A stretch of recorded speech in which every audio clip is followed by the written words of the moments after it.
All thoughts and opinions expressed on WRHU's Queerly Informed do not reflect the views of Hofstra University, the Board of Trustees, or Radio Hofstra University.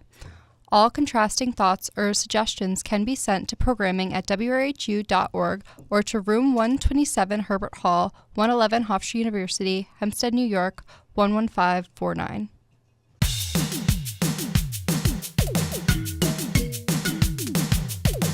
Welcome to the sixth installation of Season 3 of Queerly Informed. I'm Bastion Hamilton. And I'm Kaycee Kotun. And we'll have all the latest in international, national, and local LGBTQ news. A GOP representative has urged the Department of Education to investigate her son's school over Bisexual Awareness Day PSAs. The Supreme Court begins hearing oral arguments surrounding conversion therapy. An anti-LGBTQ+ lawmaker pushes to rename Harvey Milk Blvd to Charlie Kirk Boulevard. And more.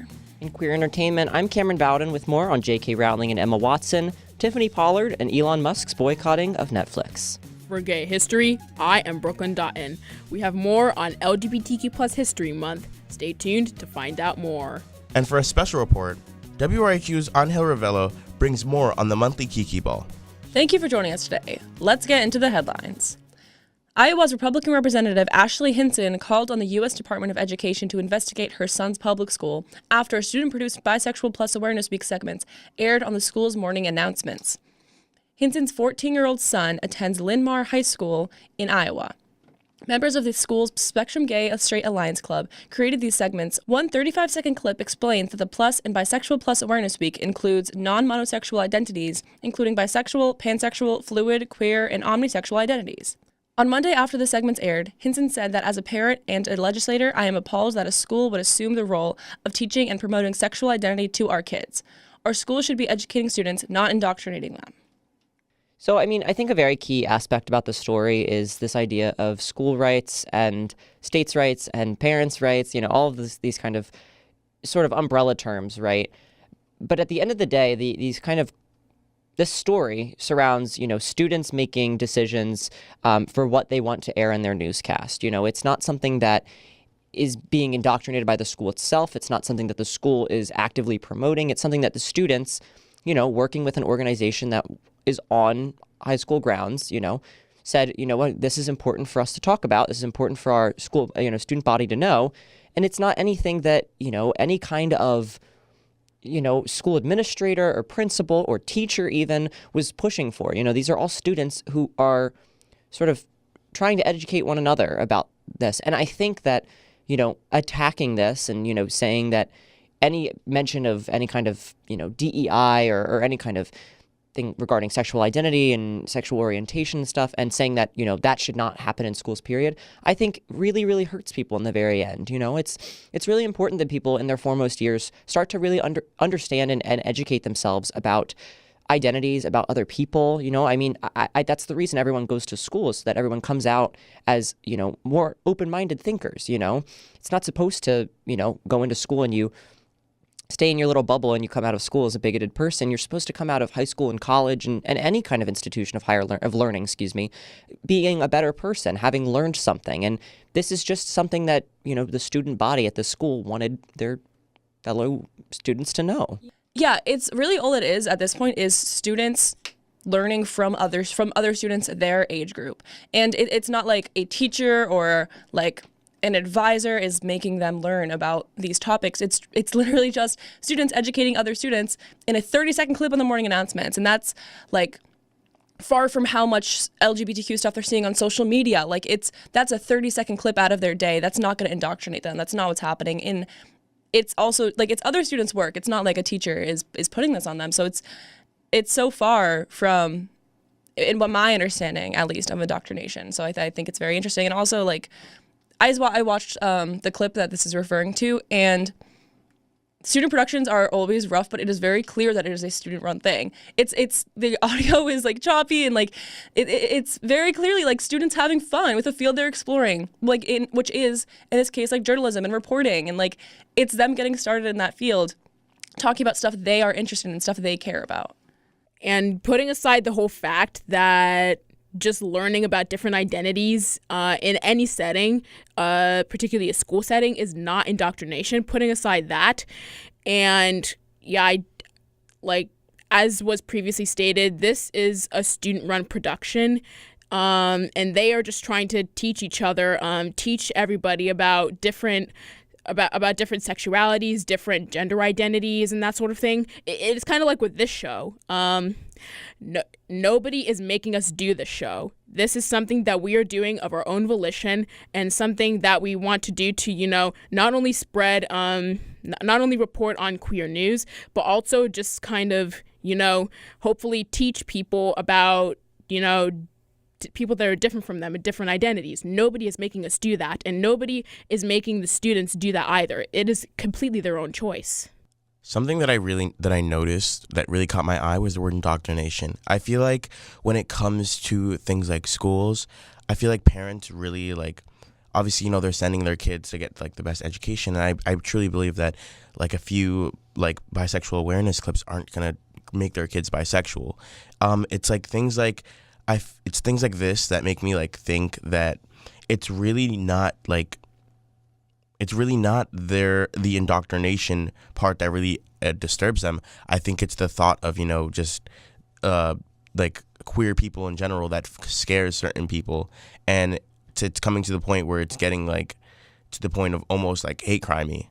When I think of indoctrination and things like that, I more think of how parents were video games are going to make their kids violent, but obviously we see that's not true. Bisexual awareness isn't going to make your kid bisexual. The Supreme Court will hear opening arguments today in the case of Chiles versus Salazar, something which could have ramifications in all 50 states surrounding the issue of conversion therapy. Conversion therapies are a group of practices which seek to change a person's sexuality or gender identity with or without their consent, which is discredited and largely does more harm than good. 23 states and the District of Columbia have banned the practice, but right-wing groups and the Trump administration itself have worked to roll back bans and legalize the practice again. Kaycee Kotun is a Colorado Springs mental health counselor who is a practicing Christian and attempted to challenge the state's minor conversion therapy law, or MCTL, that has passed in 2018, which banned mental health providers from attempting to do conversion therapies to clients under 18. Chiles is asking the Supreme Court to rule that the MCTL is unconstitutional and violates her freedoms of speech and religious expression. If justices agree with her view, the MCTL and states with similar laws would be unable to enforce these bans on conversion therapy, effectively legalizing the practice. So, breezing past the fact that this would be detrimental for any queer child in this country, very early queer child with very religious or very right-wing conservative family members or parents, this entire idea of banning conversion therapy, which is oftentimes the, forced taking of a child to, a therapy provider that is inherently attempting to quote unquote fix something that is not able to be fixed. You know what I mean? Something that is not it's not something that can change with therapy or with long, kind of drawn out practices like conversion therapy. And the cases where kids come out and say, oh no, I'm cured, I'm not queer anymore, I'm not LGBTQ+, I'm fixed, that kind of stuff. Almost all of those cases are just people who are suppressing themselves because they want to fit in with this idealistic idea of what their family is looking for. You know what I mean? So breezing past the fact that this is just deplorable in and of itself, the idea that, we could have the highest court in this country, which for the longest time, which right now at least is it has an extremely conservative tilt and in general, believes in this idea of, kind of a person's rights, you know what I mean? A person to do what they want, in certain circumstances, right? Because you have conservatives who say that people should be able to own, guns and people should be able to do what they want with their lives and blah, blah, blah. But they shouldn't be able to, have abortions. And now they shouldn't, be able to be free from, undue burdens like conversion therapy, things like that, right? And obviously this is just being heard today. We won't hear about what the decision is until June of next year. But it's still it's really, really detrimental. It's really, really scary. And it really is really upsetting because a lot of the states that, have banned these practices have seen the children that are queer in their state thrive, these people, these children are not afraid of expressing themselves and of being themselves in and of itself. You know what I mean? And it's just so upsetting, to just have the highest court in our country, who is supposed to be, for protecting the common person, right, would be willing to, allow a ban on, conversion, would disallow a ban on conversion therapy, or, allow a ban on gender affirming treatment and healthcare. Like, it's just so, like, antithetical to what, in my opinion, the court has always been expected to be. Yeah, that's definitely like a huge like switch. Not even recently with I don't think just recently with the Trump administration, but the idea of like conservative or like Republicans being pro freedom and liberals being pro government intervention is kind of, I think, been thrown out the window a little bit, because both parties, especially as we're seeing the GOP, because they're just doing more right now, because they can be doing more right now. They're just kind of picking and choosing when to be like conservative with government and when to be liberal with government, like execution and government intervention. Like it's a huge switch we've seen that I don't think needs explaining because it's so obvious.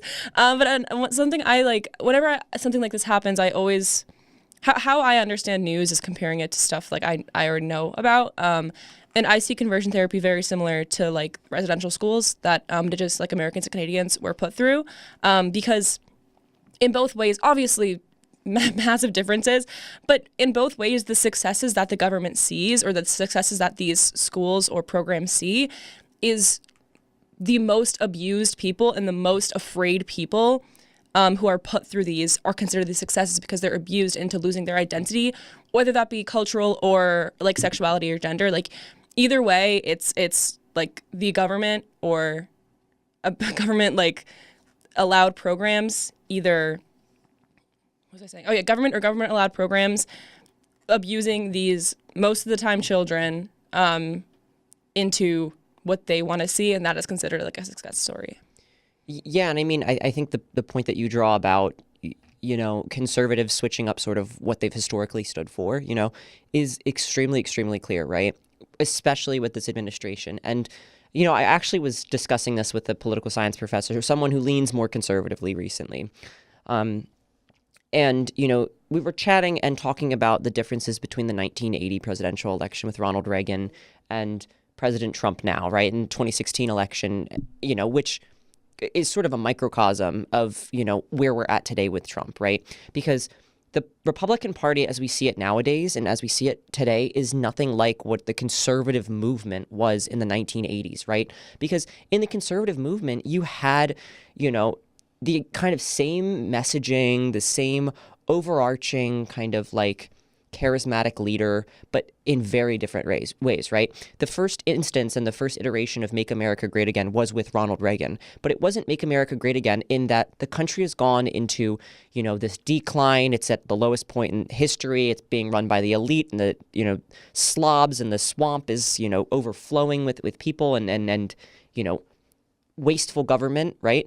But it was, trying to revitalize the patriotism in this country after years of economic malaise, foreign policy failures and disasters. And, I am by no means, endorsing Ronald Reagan here, but, the perspective that, Donald Trump is like the new age Ronald Reagan is not accurate, because the Republican Party, as we're seeing it today, is directly antithetical to what the Republican Party 40 years would have stood for. You know what I mean? The Republican Party today is far right. It's nationalistic, but not nationalistic in a patriotic way, nationalistic in a, white supremacist capacity way. And I'm not saying that's the entire party. I'm saying that there are factions within the party that act that way. But overarchingly, you see that with ICE deportations. You see that with, recent lynchings that we've seen on Black college campuses in this country. You know what I mean? We're regressing. You know what I mean? It's not making America great again.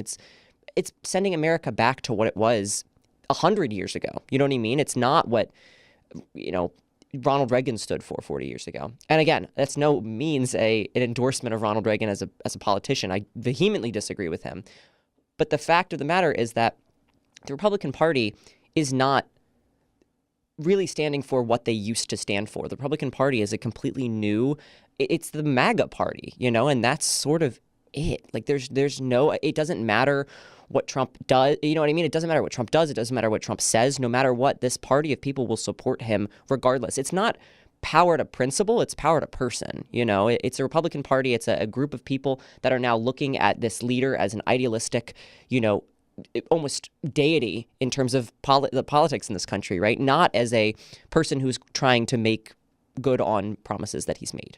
And I think that's really a telling sign. Obviously, this is, the Supreme Court, so it's much larger than that. But, I think there is like that aspect there that's kind of, a lot of these justices are very much aligned with Trump and very much probably see Trump in the same kind of deity idealistic way that a lot of his supporters across the country do.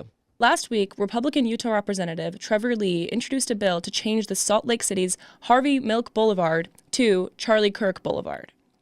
In an interview with ABC4, Lee claimed that the only reason he wants this change is because Milk was from California, whereas Charlie Kirk was from Arizona but died in Utah. Harvey Milk Boulevard isn't a state road, and the city government is in charge of naming it, so it's likely that the state legislature does not have the authority to rename it.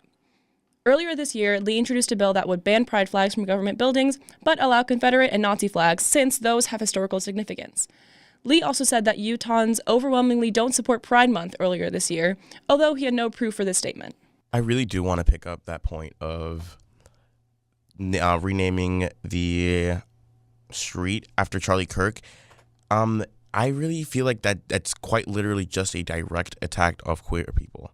Like, that's not even like trying to hide it at this point. You could name any other street after Charlie Kirk. I'm not saying that you should do it, because then again, he wasn't really as big of a figure as, Harvey Milk was.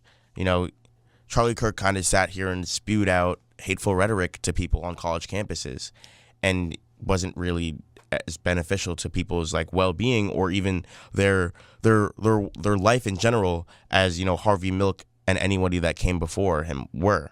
Next up, we have our entertainment and history reports with Camryn Bowden and Brooklyn Dottin. The ongoing fight between Harry Potter author J.K. Rowling and one of the stars of the book's movie series, Emma Watson, continues, with Rowling's latest social media posts calling Watson, quote, ignorant, and saying that she, quote, poured more petrol on the public criticism of her. This follows an On Purpose podcast appearance with British podcaster Jay Shetty, where Watson said that even though she has had fights with Rowling in the past over her anti-transgender beliefs, it doesn't mean she doesn't, quote, treasure Joe and the person that I had a personal experience with. Watson continued in that appearance by saying, quote, I'm sorry, I'm going to go back to the one before because I messed up the quote, and I just want to have a straight shot for that. This follows an On Purpose podcast appearance with British podcaster Jay Shetty, where Watson said that even though she has had fights with Rowling in the past over her anti-transgender beliefs, it doesn't mean she doesn't, quote, treasure Joe and the person that I had personal experiences with. Watson continued in that appearance by saying, quote, I think it's my deepest wish that I hope people who don't agree with my opinion will love me, and I hope I can keep loving people who I don't necessarily share the same opinion with. Rowling took issue with that, writing on X, quote, adults can't expect to cozy up to an activist movement that regularly calls for a friend's assassination, then assert their right to the former friend's love as though the friend was in fact their mother. Rowling, who is a trans-exclusionary radical feminist, or TERF, has made many comments about transgender women in the past years, calling them, quote, men in dresses, saying that, quote, no child is born in the wrong body, and, quote, obviously, the people mentioned in the above tweets aren't women at all, but men, every last one of them. Also, she praised a recent British High Court ruling that clarified that transgender women are not women under British law. In an interview with Pink News, reality TV star Tiffany Pollard has opened up about her sexuality and gender identity, specifically talking about the first time that she kissed a woman. In the interview, she spoke about freeing herself by coming out, saying, quote, once you do it, it's like, okay, wow, the world is open to me in new ways, and sweetie, shoving me back in the closet is never going to be an option. In an interview on The Jason Lee Show early this year, Pollard also praised her queer fans, explaining that her continued relevance in the media industry was because of her strong connection to LGBTQ+ fans. Other notable aspects of the interview with Pink News include Pollard explaining she feels most comfortable with non-binary as her gender identifier. Finally, the creator of the Netflix show Dead End, Paranormal Park, Hamish Steele, says that they have experienced homophobic and anti-Semitic harassment after Elon Musk posted about Steele and their animated series on social media. The show was originally posted in a tweet by Libs of TikTok, a far-right X account run by Chaya Rychik, and gained further traction for the show's inclusion of a transgender main character.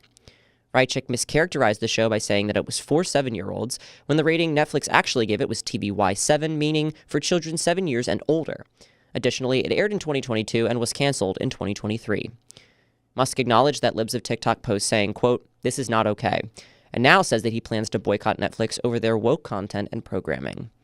For your Queerly Informed Entertainment Break, I'm Camryn Bowden. This week in Queer Past, October is LGBTQ plus History Month.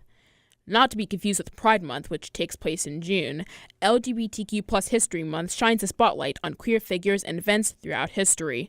This month is largely credited to high school teacher Rodney Wilson, who, in the lesson about the Holocaust in 1994, explained to his students that he would have been killed during the Nazi regime for being gay.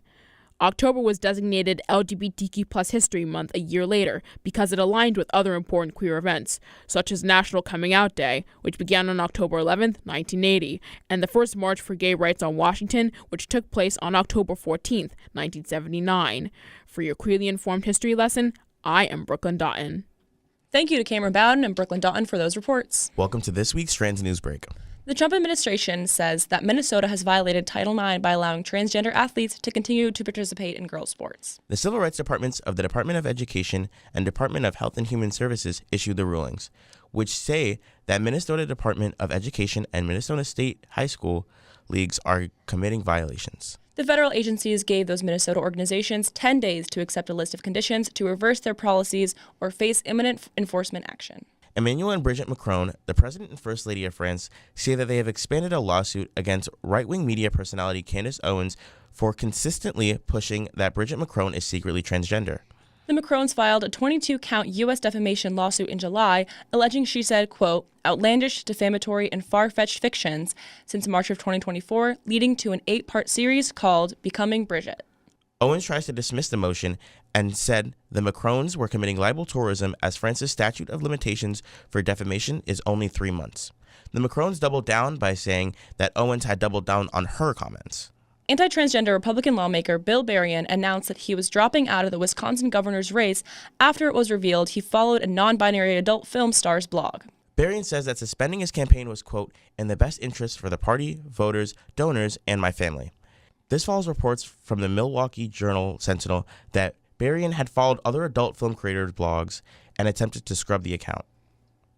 Spokespeople for Berrien, prior to his dropping out, said that it was not hypocritical for the candidate to follow those writers and that his conduct was not out of line with Catholic conservative beliefs.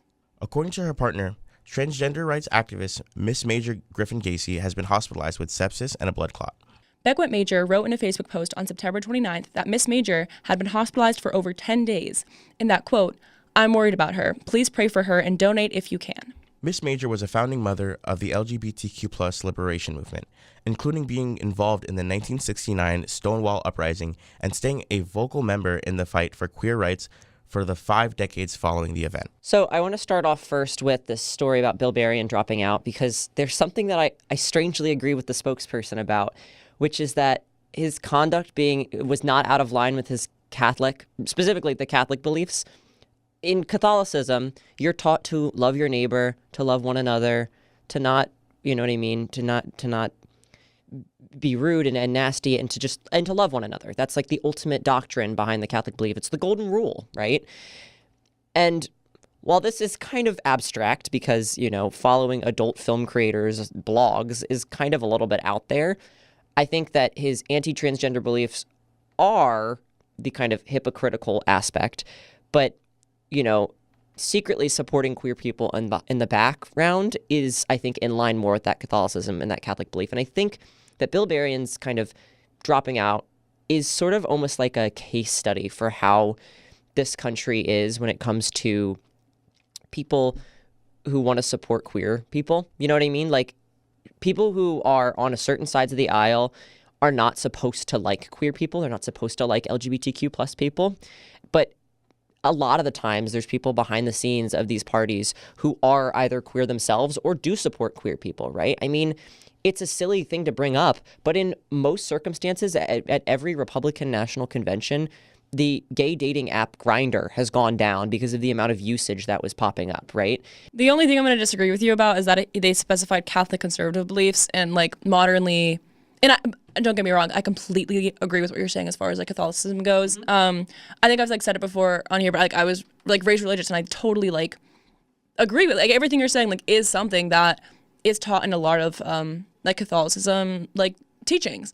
However, I think specifying Catholic conservative kind of I think other modern Catholic conservatives, especially like MAGA conservatives, would disagree with it not being out of line. But I do totally agree with what you're saying. Jumping off of, away from the Bill Berrien story, because that kind of conversation has reached its end, I want to talk quickly about Title IX and what it means. Title IX is a federal statute, a federal civil rights law, which basically prohibits sex-based discrimination when it comes to education programs or activities. So those that are receiving financial assistance from the federal government. So it prohibits people or protects individuals based on sex in areas of admissions, athletics, sexual harassment, and other forms of sexual misconduct, right? The athletics here is obviously the piece that's important for the Minnesota story. But what is also important is that Title IX historically is interpretable, right? As is a lot of federal law, because federal law can be written as strict and confined as you think it might be, but then it can still be interpreted in a different way. It's just like any kind of law can be interpreted, right? The Constitution itself can be reinterpreted in different ways to give absolute supreme authority to the president, you know what I mean? Or absolute supreme authority to the House of Representatives or Senate. There are so many different ways to read pieces of law, pieces of legislation. And Title IX specifically, especially with the Trump administration, has tried to rule out the idea that sex-based discrimination, which historically includes gender identity and sexual orientation, nowadays does not incorporate that. Title IX does not protect on the basis of sexual, orientation or gender identity. And that's the crux of this argument, is that the Trump administration is actively attempting to redefine what is Title IX when it comes to athletics, when it comes to trans people. Before we end off our show, we have a Queerly Informed special report. Every third week of the month, the Hedrick Martin Institute in Manhattan hosts a Vogue Femme Ball for LGBTQ plus youth. WRHU's Angel Ravelo attended the latest celebration known as a Kaycee Ball and has this report. With trophies, pizza, and music booming, the Hedrick Martin Institute celebrated its monthly Kaycee Ball in Manhattan at the Church of St. Luke in the Fields. This free event by the Institute was created to offer free space for queer youth to express themselves through Vogue performances and runway modeling. Inside a large room draped in black curtains and bright lights, youth between the ages of 13 and 25 compete for trophies. The Hedrick Martin Institute started the Kaycee scene in the early 2000s, wanting to create a safe space for young LGBTQ+. Since then, the Kaycee scene has spread around the world. Asha Alexander is wearing a tie-dye shirt and black joggers with jean jacket and white sneakers. She's in her 30s and from North Jersey. The foundation and roots of HMI are steeped within Kaycee. Like, those are the young people that made up HMI when it was in somebody's house, just trying to get young people off the street and get them fed. Alexander is the Assistant Director of Counseling and Case Management with HMI, the acronym of the Institute. She explains the importance of the Kaycee scene. What's a queer youth to do if they haven't had community before? And so what I have seen is like young people bringing them in to the Kaycee community, making houses, making family. So I think Kaycee really represents like the beauty in the mirror of community, right? Like, I love seeing like young people really like step into their like femness, their queenness, right? Like the butchness. It's beautiful, right? Just really being able to like go out, show yourself off, and then being like cheered for. The ballroom icon Jalen Lanvin of Brooklyn is in the crowd. He's wearing a white camouflage long-sleeve shirt and black joggers with platform Converse. Lanvin has been in the ballroom scene for 28 years and is the Director of Community Engagement and Program Operations at HMI. Our model has always been about being able to provide resources for young people, and that was the actual medicine in the food of the science of the Kaycee scene, being able to allow young people to have fun, but still being able to provide them resources and letting them connect with organizations that can support them. Jem Jericho has been a Kaycee ballroom dancer for the last 3 years. Entering ballroom helped me socialize and avoid dimming my light, because I found that once I became who I am now, that only happened because I was able to amplify everything that was hidden, because I felt like now I can be seen, I won't be policed, I won't be villainized for being me, and just blossoming in my natural state. Jericho is 25 and is with the House of Juicy Couture, one of the 3 houses competing this day. He is in a neon green off-the-shoulder knitted shirt, bell-bottom jeans with chunky black platform boots and an afro. The things that we didn't see as attainable, we're now able to do that because the scene helped us flourish and be unapologetic about who we are and not take no for an answer. Because in ballroom, you have to, quote unquote, make them know it. So that doesn't stop in ballroom. It goes beyond and through life. At a time when the LGBTQ plus community is feeling threatened politically, the Hedrick Martin Institute plans to continue its monthly balls every third week to support queer youth in the New York area, including nearby Long Island. I'm Ravelo, WRHU News in Hempstead. Thank you, Angel Ravelo, for that report.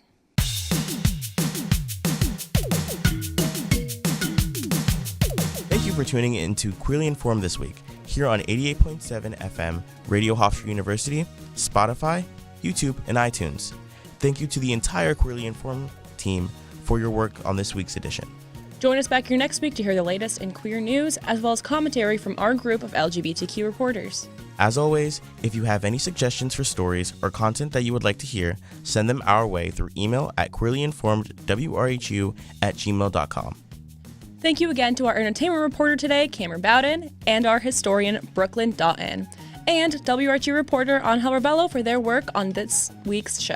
For Queerly Informed, I'm Kaycee Kotun. And I'm Bastion Hamilton. Thank you for tuning in.